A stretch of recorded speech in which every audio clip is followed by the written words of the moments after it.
আমি আমার সমস্ত মা বোনদেরকে জানিয়ে দিতে চাই, ও মা বোন, আপনি কি জানেন নাকি স্বামীর মর্যাদা আপনার কাছে কত?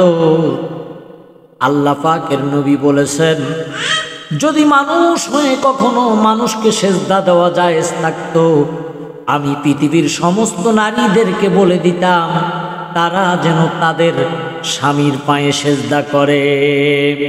নবীজির এই কথা থেকে জেনে নেন স্বামীর মর্যাদা কি রকম। কিন্তু আজকে দেখা যাচ্ছে মহিলারা স্বামীকে স্বামী মনে করে না, স্বামীর সঙ্গে ঝগড়া করে, কথায় কথায় তর্ক করে, স্বামীকে অকথ্য ভাষায় গালিগালাজ করে। মা, সাবধান হয়ে যান, নবীজির এই হাদিস থেকে শিক্ষা গ্রহণ করেন।